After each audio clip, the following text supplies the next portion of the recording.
কি দোষ ছিল হাদির? কি দোষ করছে সে কি দুনিয়ার বাংলাদেশের কোনো ব্রিজ দখল করছে? কথা জোরে বলেন। হাদি কি কারো বাড়ি দখল করছে? হাদি কি কারো স্কুল দখল করছে? হাদির অপরাধ শুধু একটাই, শুধু অন্য কোন দেশের গোলামি মানতে। আর আসতে কোন তার একটা ছোট্ট বাচ্চা আছে না নাই, এই জায়গায় ঠেকায় গুলি করছে, এদিক দিয়া এদিক দিয়া বের করে দিছে। বাংলাদেশের এমন কোন আলেম নাই হাদির জন্য দোয়া করে না। এটার দ্বারা প্রমাণ হয় হাদির মধ্যে ভদ্রতা, নম্রতা, ইমানের চেতনা আছে এবং দেশপ্রেমেরও চেতনা আছে না নাই। বাংলাদেশের আলেমরা এখনো এক হয় নাই, বাগে বাগে আছে, কিন্তু হাদির ব্যাপারে আলেমরা কয় দল? জোরে বলেন কয় দল?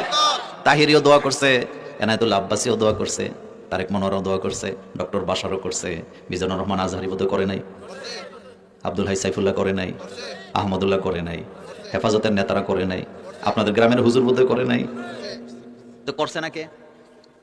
কি প্রমাণ হয় সবাই দোয়া করে কেন? আমি তো গত এই 15 দিনের মধ্যে দেখলাম 2টা লোকের ব্যাপারে মানুষ দোয়া করতে এক হয়ে গেছে। একটা হলো হাদি, আরেকটা হলো বেগম জিয়া। কথা সত্য? খালেদা জিয়ার জন্য যেই পরিমাণ দোয়া হয়েছে বাংলাদেশে, কেউ বাধা দিছে? কেন দেয় নাই? কারণ দোয়াটা সঠিক জায়গায় ছিল। কথা ঠিক কিনা? আপনাদের কি মনে হয় বাংলাদেশের কোন ছিনতাইকারী ছোটখাটো কোনো মার্ডারার হাদিরে গুলি করছে ব্যাপারটা এমন? এটা বিরাট ষড়যন্ত্র। নিশ্চিত থাকেন এটা কোনো ছোট্টখাটো লিস্ট নয়, এটা বিরাট ষড়যন্ত্র। যদি থামাতে ব্যর্থ হন, একটার পর একটা চলবে, আমাদের ভাইদেরকে তারা বাঁচতে দিবে না।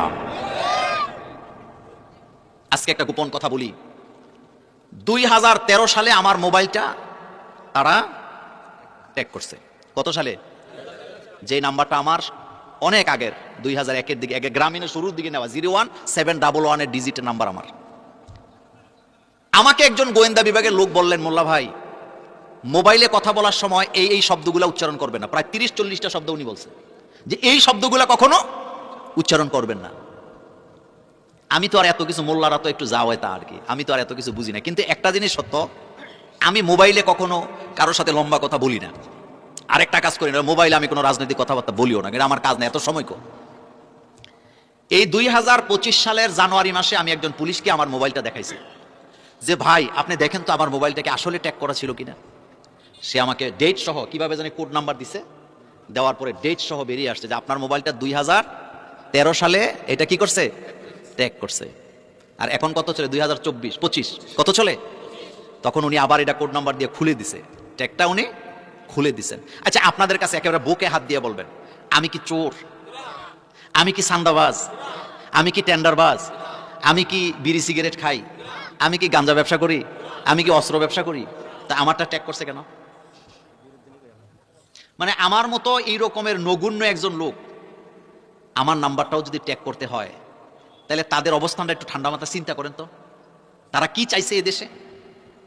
আমি আপনাকে একটা কথা বলি, শুনেন, জীবনে কোনো দিন ইসলাম না মানেন সেটা ভিন্ন কথা, কিন্তু ইসলামকে কখনো নিজের বিরুদ্ধে দাঁড়া করেন না। কারণ আপনি পৃথিবীর পেছনের, ইতিহাসের পেছনের দিকে তাকায় দেখেন, যারাই আল্লাহকে, রাসূলকে, ইসলামকে, কোরআনকে নিজের প্রতিপক্ষ বানাইছে, ইজ্জতের লুঙ্গি নিয়ে দুনিয়া থেকে যেতে পারে নাই। এই কথা সত্য না মিথ্যা? পাপিষ্ট অনেক লোক আছে কিন্তু ইসলামের বিরুদ্ধে খেলামেলা করে না, এতে নীরবে মরে গেছে, তারা কেউ চিনেও না, জানেও না, ঠিক নেই? কিন্তু ইসলামকে যারা প্রতিপক্ষ বানাইছে তাদের ইজ্জতকে শেষ করে দিছে কে? কোনো সন্দেহ আছে? সন্দেহ নেই। এই জন্য কখনোই ইসলামকে যেন আমি প্রতিপক্ষ না বানাই। আমি ইসলাম, যেমন আবু তালিব নিজে ইসলাম মানে নাই, এটা সত্য, কিন্তু ইসলামের জন্য তার অবদান আছে নি ভাই? আছে, কিন্তু নিজে ইসলাম মানে নাই। আপনি চিন্তা, এখন আপনি দেখেন আবু তালিবের ব্যাপারে কিন্তু মানুষ একদম সফট কর্নারে আছে না? রাসূল সাল্লাল্লাহু আলাইহি ওয়াসাল্লামের চাচা, আমরা যখন তার ব্যাপারে কথা বলি আমরা খুব সাবধানে বলি।